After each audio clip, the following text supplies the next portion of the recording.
మనకున్నటువంటి రెండు మరి జాతీయ పండుగలు, ఒకటి స్వతంత్ర దినోత్సవము, రెండవది మనం జరిపించుకుంటున్నటువంటి గణతంత్ర దినోత్సవం.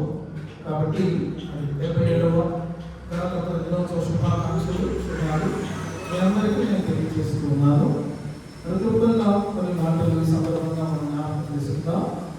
ఈ చరిత్రను మనం నెమరు వేసుకోవడం ద్వారా ఒక జాతీయ స్ఫూర్తిని మనం పొందగలుగుతాం. కాబట్టి మరి దీనికి మనం ఖచ్చితంగా స్మరించుకోవాల్సింది, ఆచరించాల్సింది. భారత పౌరులుగా మనం మరి క్రైస్తవ దేవాలయం దగ్గర ఇలాంటి కార్యక్రమం నిర్వహించడం అనేటటువంటిది ఒక అద్భుతమైనటువంటి సన్నివేశం. 1930వ సంవత్సరంలో మరి లాహోర్లో అక్కడ ఉన్నటువంటి రావి నది ఒడ్డున కొంతమంది యువ నాయకులు వారు అక్కడ చేరారు. వారు ఏం కోరుకున్నారంటే, మన దేశాన్ని పూర్తిగా మనమే పరిపాలించుకోవాలి, ఈ అధికారం మనకు ఉండాలి. ఎందుకంటే కొన్ని ప్రయత్నాలు జరుగుతున్నాయి. మీరు మా పైన ఉండండి, బ్రిటిష్ వారు మీరు మా పైన ఉండండి, మేము ఇక్కడ నుండి మేము పరిపాలించుకున్నాం, అవకాశం మాకు ఇవ్వండి అడుగుతున్నటువంటి సందర్భంలో అలా కాదు, ఈ దేశం మనది, మనమే పూర్తిగా దీన్ని పరిపాలించుకోవాలి అని చెప్పి మరి 1930వ సంవత్సరంలో మన నెహ్రూ గారు, అలాగే సుభాష్ చంద్రబోస్ గారు లాంటి నాయకులు వారు ఏం చేశారంటే, జనవరి 26వ తారీఖు 1930 వారు మొట్టమొదటిసారి జెండా ఎగరేయడం మొదలుపెట్టారు. అంటే 1947 కంటే ముందే ఈ యొక్క స్ఫూర్తి, ఈ యొక్క ఉద్యమం ఇవన్నీ కూడా రగులుకున్నాయి. కాబట్టి ఈ రాజ్యాంగం దాన్ని తయారు చేసిన తర్వాత ఏ రోజు మనం దీనిని ఈ గణతంత్ర దినోత్సవాన్ని మనము అబ్జర్వ్ చేయాలని అని అప్పుడు పెద్దలు ఆలోచించినప్పుడు ఈ దినానికి వాళ్ళు ప్రాముఖ్యత ఇవ్వడం అనేటటువంటిది జరిగింది. సాధారణంగా ఏ దేశానికైనా ఇండిపెండెన్స్ డే ఉంటుంది, కానీ మనకు రెండు ఉన్నాయి, independence day and republic day. కాబట్టి మరి వీటి యొక్క డిఫరెన్స్ కూడా మనకు తెలుసు. 1947 ఆగస్ట్ 15th జరిగింది ఏంటి అంటే, ఆ రోజు మనకు బ్రిటిష్ పాలన నుండి ముక్తి కలిగింది, మనకు ఫ్రీడమ్ వచ్చింది అంతే.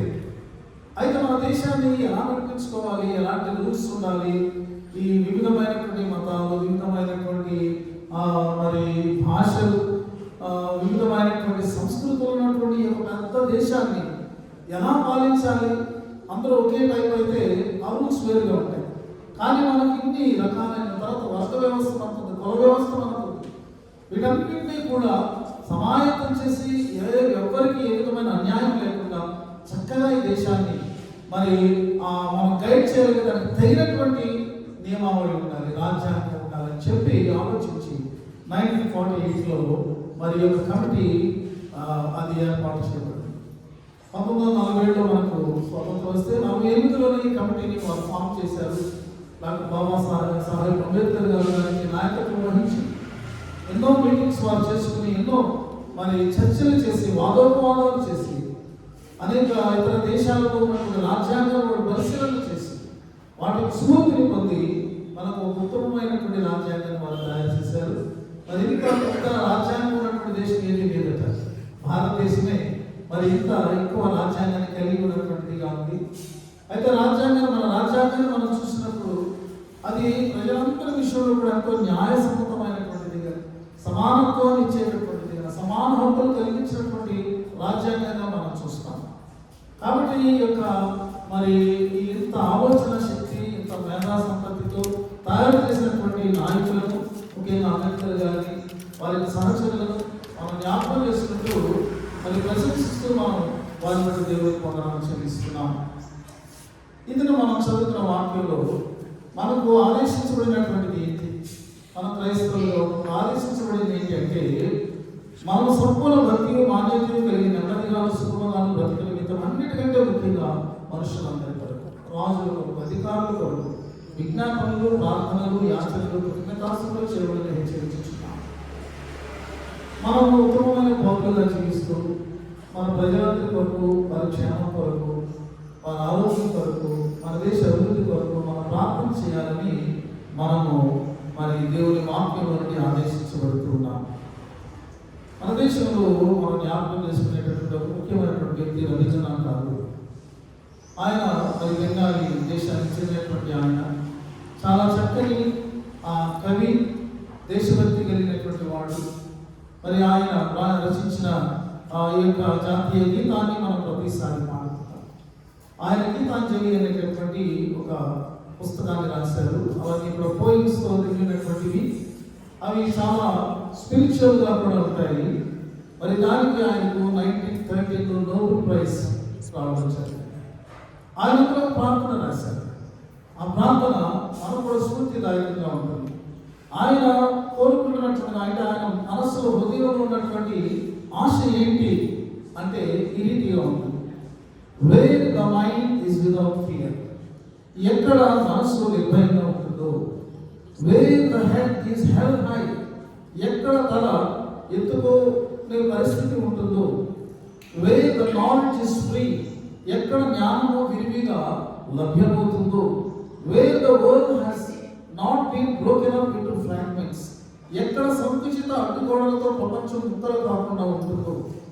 Wear words come out from the depth of truth, సత్యపు లోతులో నుండి, ఎక్కడ సత్యపు లోతులలో నుండి మాటలు పలుకబడతాయో. Wear tyreless striving stretches it's arms towards perfection, ఎక్కడ పరిపూర్ణత కోసం అలుపు లేకుండా చేతులు చాపబడతాయో. Where the clear stream of reason has not lost its way into the dreary desert sand of death, మృతతుల్యమైన సహేతుక స్వచ్ఛ సెలయేరు మృతతుల్యమైన నిస్సారపు ఇసుక ఎడారిలోనికి దారి తప్పకుండా ఎక్కడ ఉంటుందో. విశాలమైన దృక్పథంతో క్రియాత్మకంగా మరి ఎక్కడైతే ఉంటుందో. Where the mind is led forward by thee into the heaven of freedom, విశాల దృక్పథంతో క్రియాత్మకంగా స్వర్గ లోకము స్వేచ్ఛలోనికి మనసు నీ ద్వారా ఎక్కడైతే నడిపించబడుతుందో. My father let my country awake, నా తండ్రి అక్కడకు నా దేశాన్ని వేరుకొలుపుకోవాలి. చాలాసార్లు మనము మన కొరకు ఆలోచన చేసుకుంటాం. మనకంతా క్షేమం ఉండాలి, మనకంతా అభివృద్ధి ఉండాలి, స్వేచ్ఛ ఉండాలి అని మనం కోరుకుంటాం. మంచిది, ఇది ప్రతి ఒక్కరి కోరిక అయి ఉండాలి. కానీ ఇలాంటి మరి ఆ దేశ భక్తుల యొక్క వారి యొక్క హృదయ ఆశను మనం చూసినప్పుడు ఆ దేశాన్ని వేరుకోవడం దేశపరమైనటువంటి ఆలోచన. ప్రియమైన వాళ్ళ దేశాన్ని గురించి ఆలోచించే ఒక ఉన్నతమైనటువంటి ఆశయం క్రైస్తవులకు ఇవ్వబడింది. మనం నిన్ను వారికి పొరుగు వారిని ప్రేమించమనేటటువంటిది దట్ ఈస్ ద బేసిస్. అది మన పొరుగు వారిని, మన రాష్ట్రపు వారిని, మన దేశపు వారిని, ప్రపంచంలో వారందరినీ కూడా ప్రేమించడానికి మన ప్రభు అయినటువంటి యేసుక్రీస్తు మనకి ఇచ్చినటువంటి గొప్ప ఆదేశం. ఎన్నో విషయాలు మనం ఈరోజు చెప్పుకోవచ్చు. మనకి మరి సమయాభావం ఉంది కాబట్టి ఇదిగో ఇలాంటి ఆశ మనం కూడా కలిగి ఉన్నాం. కేవలం ఆశ ప్రార్థన సరిపోదు. ప్రార్థన అంటే ఏంటి అంటే ఏదో దేవుడికి చెప్పేసి మనం వెళ్ళిపోవడం కాదు. మనం దేవుడికి ఏదైతే మనం చెప్పామో, ఏదైతే ఆశించామో ఆశను సిద్ధించడం కోసం మనము రంగంలో దిగాలి, క్రియాత్మకమైన రంగంలో దిగాలి. కాబట్టి మనసును మనం ఉన్న చోట మనం ఇలాంటి ఆశ కలిగి, ఇలాంటి ప్రయత్నం కలిగి మనం ముందు కొనసాగుతాం. దేవుడి కొడుకుతో మనందరికీ పెద్దగా మనం గ్రహించుకుంటాం. మనం కీర్తన పాడిన తర్వాత చిన్న ప్రార్థన చేసుకున్నాం. తర్వాత మరి జెండా మనం చేద్దాం.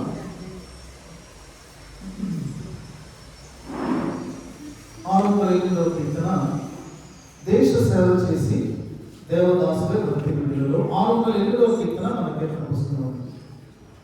608 కీర్తన మనము భజన చేసే భక్తి పాత్రలో మీరు స్టార్ట్ చేసేయండి. దేశ సేవా చేసి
దయగలిగిన మా తండ్రి, ఈ ఘనమైన నామం బట్టి వందనాలు చెల్లిస్తూ దేవాయుడు మేము సంపూర్ణ భక్తియు మాన్యతలు కలిగి సుఖముగా నెమ్మదిగా బ్రతుకుతాము.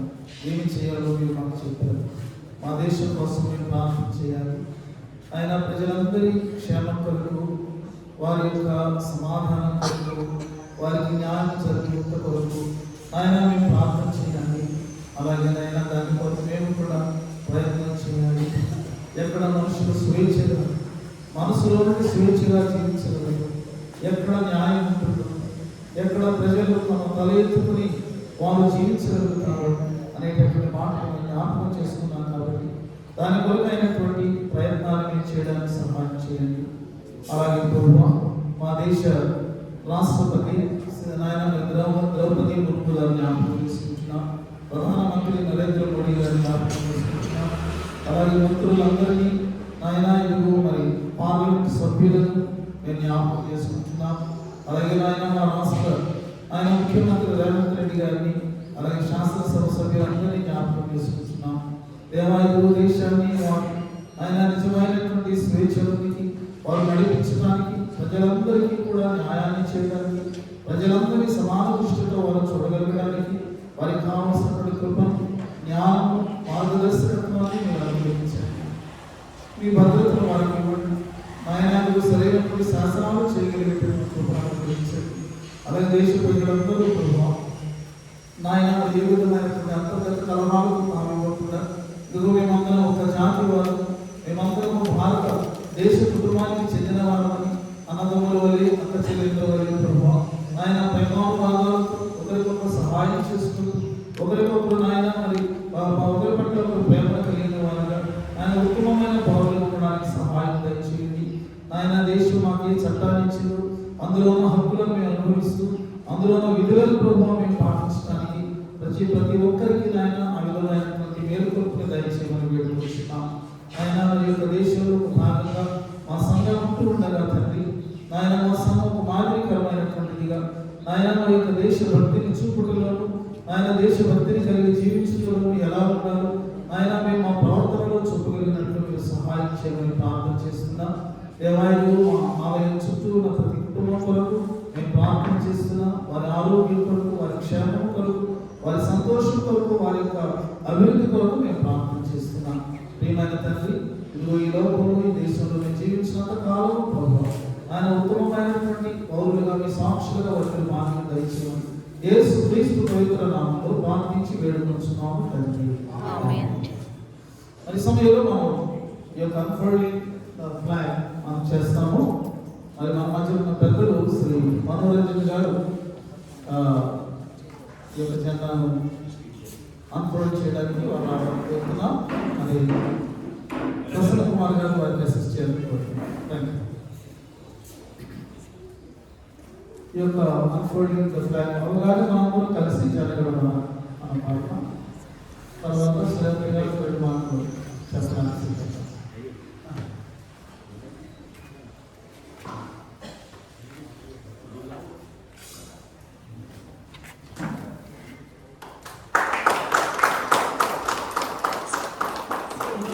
చేస్తూ జనగణ మన అధినాయక జయ హే భారత భాగ్య విధాత పంజాబ్ సింధు గుజరాత మరాఠా ద్రావిడ ఉత్కల వంగా వింధ్య హిమాలయ